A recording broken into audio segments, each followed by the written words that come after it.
Assalamualaikum warahmatullahi wabarakatuh. Perkenalkan, nama saya Yuda Eka Putra. Di sini saya akan menjelaskan tentang memori. Yang pertama, pengertian memori.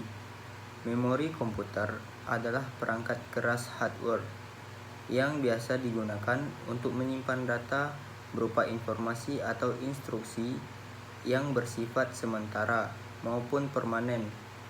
Memori merupakan kumpulan dari storage unit yang menyimpan data binary dalam bentuk bit. Setiap bloknya memori terdiri dari sejumlah kecil komponen. Bagian-bagian kecil ini disebut sel. Berada di dalam Central Processor Unit atau biasa disebut CPU, memori menjadi komponen penting untuk mengoperasikan perangkat komputer. Setiap data dan program yang diproses oleh prosesor, semuanya akan disimpan pada memori. Data yang bersifat sementara akan hilang secara otomatis jika perangkat dimatikan. Sedangkan data yang bersifat permanen akan tetap ada sekalipun aliran listrik dimatikan. Selanjutnya, untuk cara kerja memori.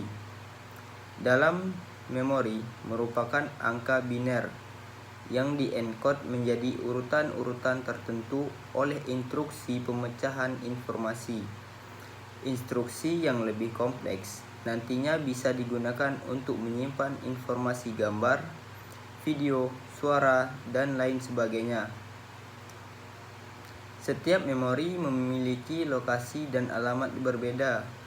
Semua ditulis dalam bilangan heksadesimal atau basis 16. Lokasi memori selanjutnya akan dilacak oleh CPU hingga dilakukan proses pembacaan dan penulisan data. Selain itu, chip memori memuat kapasitor dan transistor yang telah diatur dalam bentuk baris dan kolom. Kapasitor berperan sebagai elemen penyimpanan, sedangkan transistor bertindak sebagai switches. Ketika perangkat komputer dihidupkan, controller memori dan beban basic input-outputnya akan memeriksa semua alamat memori. Hal tersebut dilakukan untuk memastikan bahwa tidak ada error di dalamnya.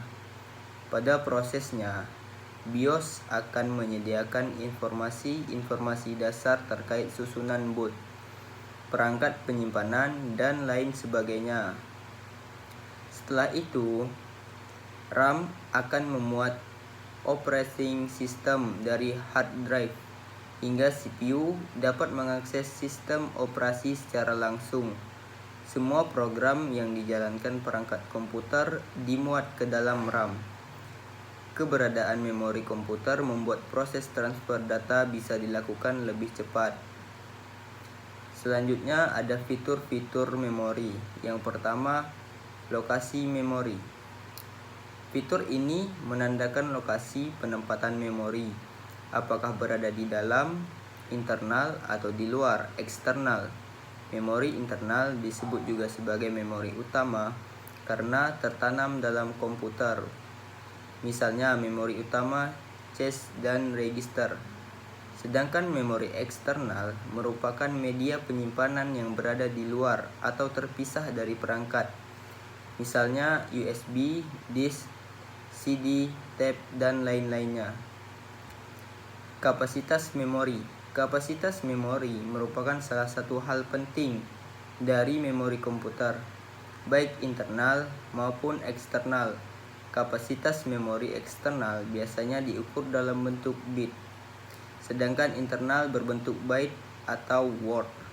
Semakin besar kapasitas memori, maka semakin bagus pula kinerja perangkat komputer. Selanjutnya fitur yang terakhir yaitu unit transfer. Fitur ini mengukur kecepatan proses penulisan dan pembacaan data. Pada internal memori, kecepatan transfer data umumnya memiliki tingkat yang sama dengan ukuran word. Sementara pada eksternal memori, transfer data tidak akan sama dengan word karena unit transfernya cenderung lebih besar. Dalam hal ini, unit transfer memori eksternal berbentuk blok. Cukup sekian yang dapat saya jelaskan. Kurang dan lebihnya mohon maaf. Assalamualaikum warahmatullahi wabarakatuh.